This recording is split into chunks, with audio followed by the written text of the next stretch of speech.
வணக்கம்.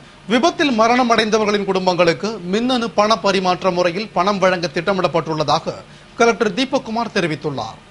இது தொடர்பாக கலெக்டர் தீபக்குமார் வெளியிட்டுள்ள செய்திக்குறிப்பில், வருவாய் மற்றும் பேரிடர் மேலாண்மை துறை சார்பில் ராஜீவ்காந்தி சமூக பாதுகாப்பு திட்டத்தின்படி வறுமை கோட்டிற்கு கீழ் வாழும் குடும்பத்தில் 18 வயது முதல் 60 வயதிற்குட்பட்டவர்கள் இறக்க நேர்ந்தாலோ நிரந்தரமாக ஊனமுற்றாலோ நிதி உதவி அளிக்கப்பட்டு வந்தது.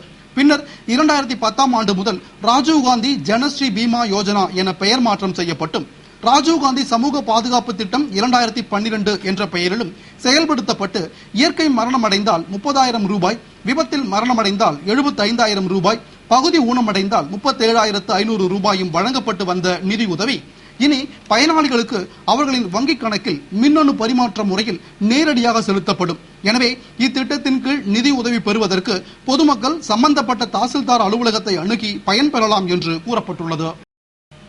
புதுவை மக்களின் வளர்ச்சிக்காகவும் மாநில நலனிற்காகவும் ஒற்றுமையுடன் அனைவரும் மக்கள் பணியாற்றிட வேண்டும் என்று திராவிட முன்னேற்றக் கழக மாநில அமைப்பாளர் MAS சுப்பிரமணியன் வேண்டுகோள் விடுத்துள்ளார். இது தொடர்பாக புதுவை மாநில திராவிட முன்னேற்றக் கழக மாநில அமைப்பாளர் MAS சுப்பிரமணியன் கூறுகையில், கழக தலைவர் டாக்டர் கலைஞர், கழக பொதுச் செயலாளர், பொருளாளர் ஆகியோரின் ஆணைப்படி மருத்துவ சேவை செய்து வந்த தன்னை முன்னாள் முதல்வர் ஜானகிராமன் அவர்களால் அடையாளம் காட்டப்பட்டு தற்போது மாநில அமைப்பாளராக தேர்வு செய்ததற்கு உறுதுணையாக இருந்த அனைவருக்கும் நன்றி தெரிவித்துக் கொண்டதாகவும், இத்தருணத்தில் கழகத்திலிருந்து பிரிந்து சென்ற கழக உடன்பிறப்புகள் மீண்டும் கழகத்திற்கு வந்து பணியாற்ற வேண்டும் என்று அன்போடு அழைப்பு விடுத்த அவர், தொடர்ந்து புதுவை மக்களின் வளர்ச்சிக்கும் மாநில நலனிற்கும் உண்மையான நேர்மையான பொது நல நோக்குடன் ஒருங்கிணைந்து ஒற்றுமையுடன் அனைவரும் மக்கள் பணி ஆற்றிட வேண்டும் என கேட்டுக்கொண்டார். மேலும் புதுவையில் சட்டம் ஒழுங்கு சீர்குலைந்துள்ளது, அதனை சீரமைக்கவும் பணியிழந்த 4000 அரசு ஊழியர்களுக்கு மீண்டும் பணி வழங்க வேண்டும் என அரசை வலியுறுத்துவதாகவும் அவர் கூறினார். கலைஞர், கழக பொதுச் செயலாளர், இனமான பேராசிரியர், கழக பொருளாளர் அண்ணன் தளபதியார் அவர்களின் ஆணைப்படி மக்களின் நாடி பிடித்து மருத்துவ சேவை செய்து வந்த நான், என் உயிர் தந்தை சுயமரியாதை சுடர் MA சண்முகம் அவர்களின் மறைவுக்கு பிறகு முன்னாள் முதலமைச்சர், முன்னாள் மாநில அமைப்பாளர், என் மதிப்பிற்கும் மரியாதைக்கும் உரிய மாண்புமிகு RV ஜானகிராமன் அவர்களால் அடையாளம் காட்டப்பட்டு கழக வேட்பாளராக 2 முறை சட்டமன்ற தேர்தலில் வெற்றி பெற்று தலைமை செயற்குழு உறுப்பினராக கழகப் பணியாற்றி இன்று புதுவை மாநில திராவிட முன்னேற்றக் கழக அமைப்பாளராக தேர்வு செய்யப்பட உறுதுணையாக இருந்த தமிழினத் தலைவர் டாக்டர் கலைஞர், கழக பொதுச் செயலாளர் இனமான பேராசிரியர், கழக பொருளாளர் அண்ணன் தளபதியார் ஆகியோர்களுக்கு எனது நெஞ்சார்ந்த நன்றியினை காணிக்கையாக்குகின்றேன்.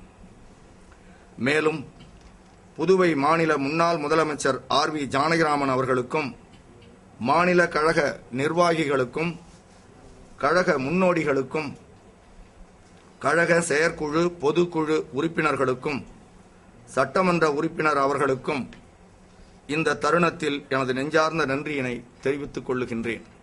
அப்போது முன்னாள் முதல்வர் ஜானகிராமன், மாநில துணை அவைத் தலைவர் சீதா வேதநாயகம், மாநில பொருளாளர் அனிபால் கென்னடி, தலைமை செயற்குழு உறுப்பினர் சோமசுந்தரம், மாநில தொண்டரணி அமைப்பாளர் நந்தா சரவணன், தொகுதி செயலாளர் ஏம்பலம் செல்வம், மீனவரணி சக்திவேல் உள்ளிட்ட நிர்வாகிகள் உடனிருந்தனர். புதுவையில் நடைபெற்ற ஆசிரியர் தகுதி தேர்வில் 8787 பேர் தேர்வு எழுதினர். தேர்வு மையங்களை பறக்கும் படையினர் தீவிரமாக கண்காணித்தனர். புதுவை அரசு பள்ளிகளில் ஆசிரியர்களை நியமிப்பதற்காக தமிழகம் ஆசிரியர் தேர்வு வாரியம் நடத்திய ஆசிரியர் தகுதி தேர்வில் கடந்த ஜூலை மாதம் 12ஆம் தேதி ஆசிரியர்கள் தேர்வு எழுதினர். ஆனால் அதில் பெரும்பாலானோர் தேர்ச்சி பெறாததால் மீண்டும் தகுதி தேர்வு நடைபெற்றது. இதில் புதுவையில் 8787 பேர் பல்வேறு மையங்களில் தேர்வு எழுதினர். தேர்வில் முறைகேடுகள் நடக்காமல் இருக்க கல்வித்துறை சார்பில் பறக்கும் படைகள் அமைக்கப்பட்டு தீவிரமாக ஒவ்வொரு மையமும் கண்காணிக்கப்பட்டது. மேலும் தவறு இழைப்போர் தொடர்ந்து தேர்வு எழுத அனுமதிக்கப்படாததோடு ஆசிரியர் தேர்வு வாரியம் நடத்தும் தேர்வுகளை 3 ஆண்டுகள் எழுத தடை விதிக்கப்படும் என்று தேர்வு வாரியம் அறிவித்துள்ளதால் தீவிர கண்காணிப்புடன் தேர்வு நடைபெற்றது. வில்லியனூர், மங்கலம், உழவர்கரை தொகுதிகளில் வாக்காளர் சேர்க்கை குறித்து களப்பணியாளர்களுக்கு பயிற்சி முகாம் வேலைவாய்ப்பு அலுவலகத்தில் நடைபெற்றது. புதுவையில் 2013ஆம் ஆண்டிற்கான புகைப்பட வாக்காளர் பட்டியலை சுருக்குமுறை திருத்தப் பணியை நடத்த தேர்தல் ஆணையம் உத்தரவிட்டுள்ளது. மேலும் வரைவு வாக்காளர் பட்டியலை வெளியிடவும் முடிவு செய்யப்பட்டுள்ளது. இதனை முன்னிட்டு வாக்காளர் சேர்க்கை குறித்த பயிற்சி அளிக்க திட்டமிடப்பட்டு முதற்கட்டமாக வில்லியனூர், உழவர்கரை, மங்களம் தொகுதிகளுக்கான வாக்காளர் சேர்க்கை பயிற்சி முகாம் வேலைவாய்ப்பு அலுவலகத்தில் நடைபெற்றது. இதில் வாக்காளர் பதிவு அதிகாரிகள் தினேஷ், தம்புகணபதி, தாசில்தார் யஷ்வந்த் ஐயா ஆகியோர் பயிற்சி அளித்தனர். முகாமில் களப்பணியாளர்கள் திரளாக கலந்து கொண்டு பயிற்சி பெற்றனர். புதுவையில் இருந்து பாத யாத்திரையாக வில்லியனூர் தூய லூர்து அன்னை ஆலயத்திற்கு சென்ற இறை மக்கள் அங்கு நடைபெற்ற சிறப்பு திருப்பலியில் பங்கேற்று பிரார்த்தனை செய்தனர். 1977ஆம் ஆண்டு ஏற்பட்ட கடுமையான புயலிலிருந்து புதுவையை காப்பாற்றிய வில்லியனூர் தூய லூர்து அன்னை ஆலய மாதாவிற்கு நன்றி தெரிவிக்கும் வகையில் ஆண்டுதோறும் கிறிஸ்தவர்கள் பாத யாத்திரையாக புதுவையில் இருந்து வில்லியனூர் மாதா கோவிலுக்கு செல்வது வழக்கம். அதேபோன்று இந்த ஆண்டு புதுவை ஜென்மராகினி மாதா ஆலயத்திலிருந்து பாத யாத்திரையாக புறப்பட்டு மறைமலை அடிகள் சாலை, நெல்லித்தோப்பு, ரெட்டியார்பாளையம், மூலக்குளம், அரும்பார்த்தபுரம் வழியாக வில்லியனூர் மாதா கோவிலை சென்றடைந்தனர். அப்போது திருச்சி மறைமாவட்ட ஆயர் அந்தோணி தலைமையில் சிறப்பு திருப்பலி நடைபெற்றது. திருப்பலியில் பங்கேற்று பிரார்த்தனை செய்த இறை மக்கள் பின்னர் அங்கிருந்து ஆலயத்தில் ஏற்பாடு செய்யப்பட்டிருந்த வாகனங்கள் மூலம் புதுவை வந்தடைந்தனர். புதுவை தட்டாஞ்சாவடி புனித பாத்திமா அன்னை ஆலய பெருவிழாவில் அலங்கரிக்கப்பட்ட மாதா சொரூபத்துடன் ஆடம்பர தேர்பவனி நடைபெற்றது. புதுவை தட்டாஞ்சாவடி புனித பாத்திமா அன்னை ஆலய 58ஆம் ஆண்டு பெருவிழா கடந்த 7ஆம் தேதி கொடியேற்றத்துடன் துவங்கி தினமும் திருப்பலியும் சிறு தேர்பவனியும் நடைபெற்றது. முக்கிய விழாவான பெருவிழா சிறப்பாக கொண்டாடப்பட்டது. விழாவில் கடலூர் புதுவை மறைமாவட்ட முதன்மை குரு அருளானந்தம் தலைமையில் சிறப்பு திருப்பலியும் பின்னர் முக்கிய நிகழ்ச்சியான ஆடம்பர தேர்பவனியும் நடைபெற்றது. தேர்பவனியை முதலமைச்சர் ரங்கசாமி துவக்கி வைத்தார்.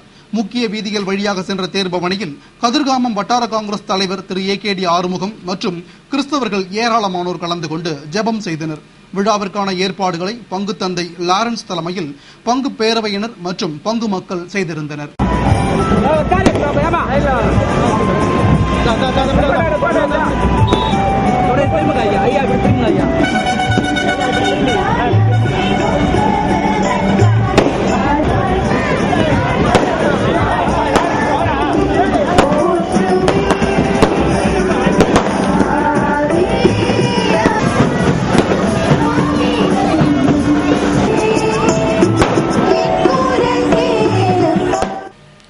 டெங்கு தடுப்பு மாநாட்டில் முதலமைச்சர் பங்கேற்காதது ஏன் என்று காங்கிரஸ் செய்தி தொடர்பாளர் வீரராகவன் கேள்வி எழுப்பியுள்ளார்.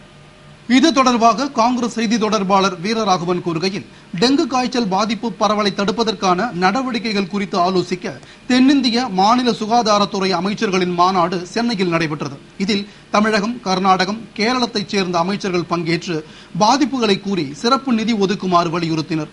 இதனால் தேசிய கிராமப்புற சுகாதாரத்துறை திட்டத்தின் கீழ் கூடுதல் நிதி ஒதுக்கப்படும் என மத்திய அமைச்சர் உறுதியளித்துள்ளார். ஆனால் புதுவை மாநிலத்தில் சுகாதாரத்துறையை கவனிக்கும் முதலமைச்சர் ரங்கசாமி மாநாட்டில் பங்கேற்காததை காங்கிரஸ் வன்மையாக கண்டிப்பதாகவும், முதல்வரின் புறக்கணிப்பு மத்திய மாநில அரசுகளின் உறவை பாதிக்கும், மேலும் காரைக்காலில் 30 பேர் டெங்கு காய்ச்சலால் பாதிக்கப்பட்டு 6 பேர் உயிரிழந்துள்ள நிலையில் முதல்வர் தான் செல்லாவிட்டாலும் அமைச்சர் ஒருவரை அனுப்பியிருக்கலாம் என்று கூறினார். பிரெஞ்சு இந்திய புதுச்சேரி பிரதேச விடுதலை கால மக்கள் நல நற்பணி இயக்கத்தின் பொதுக்குழு ஆலோசனை கூட்டம் நடத்தப்பட்டு பல்வேறு தீர்மானங்கள் நிறைவேற்றப்பட்டது.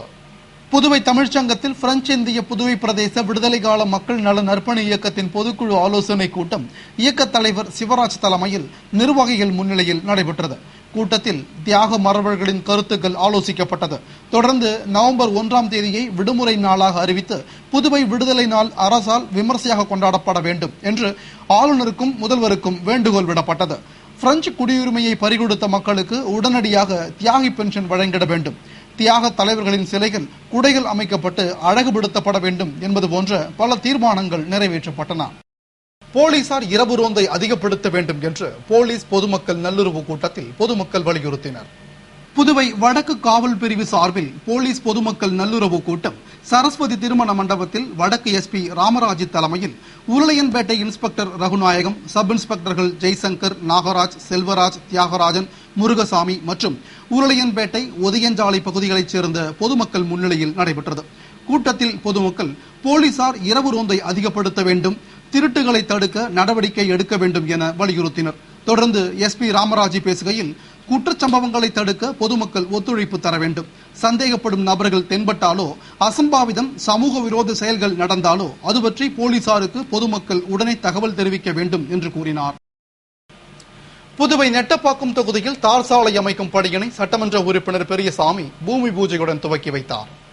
புதுவை நெட்டப்பாக்கம் மேட்டுத்தெருவில் பொதுப்பணித்துறை தெற்கு கோட்டம் சார்பில் 25 லட்சம் ரூபாய் மதிப்பீட்டில் தார் சாலை அமைக்க திட்டமிடப்பட்டு அதற்கான பூமி பூஜை விழா நடைபெற்றது.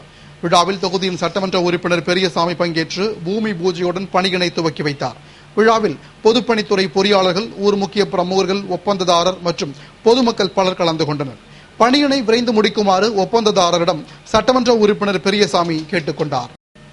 புதுவை வில்லியனூர் ஸ்ரீபெருந்தேவி தாயார் சமேத தென்கலை வரதராஜ பெருமாள் கோவிலில் புரட்டாசி சனிக்கிழமையை முன்னிட்டு சிம்ம வாகனத்தில் யோக நாராயணன் வீதியுலா நடைபெற்றது. புதுவை வில்லியனூரில் எம்பெருமான் அர்ச்சவதார ரூபமாய் ஸ்ரீபெருந்தேவி தாயார் சமேத தென்கலை வரதராஜ பெருமாளாய் எழுந்தருளி அருள்பாலிக்கிறார். அந்த தேவஸ்தானத்தில் புரட்டாசி மாத 4ஆம் சனிக்கிழமையை முன்னிட்டு மூலவர் மற்றும் உற்சவருக்கு விசேஷ திருமஞ்சனமும் திருவேங்கடமுடையான் திருக்கோல அலங்காரத்தில் சிறப்பு தீபாராதனையும் நடைபெற்றது. அதேபோன்று கூடப்பாக்கம் ஸ்ரீபெருந்தேவி தாயார் சமேத தென்கலை வரதராஜ பெருமாள் கோவிலில் புரட்டாசி 4ஆம் சனிக்கிழமையை முன்னிட்டு சிறப்பு பூஜைகளும் பஜனையுடன் கோலாட்டத்துடன் சிம்ம வாகனத்தில் யோக நாராயணனாய் பெருமாள் வீதியுலாவும் நடைபெற்றது. இதில் திரளான பக்தர்கள் பங்கேற்று வழிபட்டு பெருமானின் அருட்கடாட்சத்தை பெற்றனர். இத்துடன் செய்திகள் நிறைவடைந்தன. வணக்கம்.